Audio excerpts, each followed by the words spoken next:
Here on the court at Rocket Mortgage Fieldhouse in Cleveland, Ohio, the should-have-been site of the 2020 Mid-American Conference men's and women's basketball tournaments. The women's got underway yesterday with the quarterfinals. The men's quarters were supposed to begin today, but a noon press conference by Commissioner John Steinbrecher put an end to that. The Mid-American Conference joining leagues across the country canceling their conference tournaments in the wake of the fears about the outbreak of the COVID-19 virus. We caught up with Ball State Athletics Director Beth Getz to get insight into how that process worked out. Obviously, we've been in great communication and had great leadership from Commissioner Steinbrecher and the Council of Presidents. And, really at the forefront of this is making sure we ensure the safety of our student athletes, our fans, and our spectators. So, there's been constant communication there and across the country and with other leagues and certainly with the Cavs organization as well. How did the timeline change for you in that meeting room from where we were from having no fans initially to as tournaments started getting canceled to when the NBA pulled the plug right now?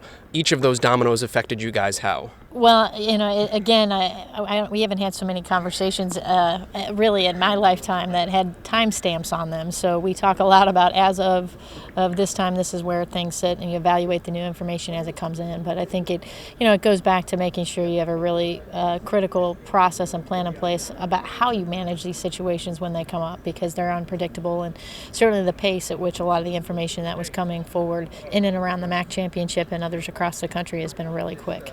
The commissioner said that at some point this morning the plan was still obviously to play, and when his press conference was announced, they announced the game time would be pushed back to 1 o'clock for that first game. What was the final trigger that sent you guys from we're going to push it back, we're going to take the precautions, players getting tested for the flu or for elevated temperatures, to eventually say, you know what, it's just a better idea to take the safest bet and not do this? Yeah, well, again, I think there's been a lot of coordination and communication that's existed across different leagues across the country, and so I think as everybody was learning information at different points in time, that was shared. The other component of that is you're thinking through the process about what testing or different things like that look like. I mean, it becomes pretty real for you, and so at the end of the day, we fully support the decision that was made and feel like it's in the best interest of the game and in the safety and health of our students.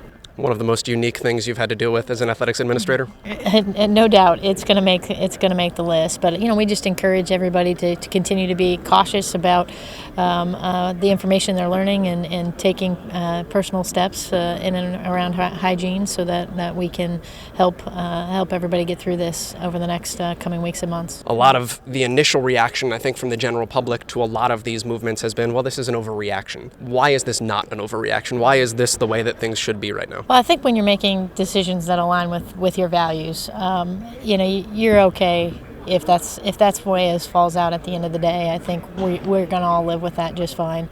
But I think you have to take advice from medical experts. It's more than just the 10 or 20 men or women that are actually playing on the court.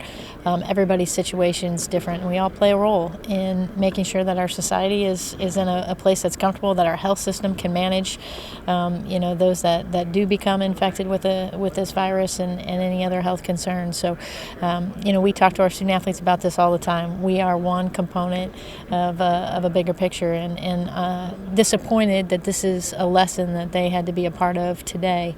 But I do think there's a bigger message here that we're all going to learn and grow from.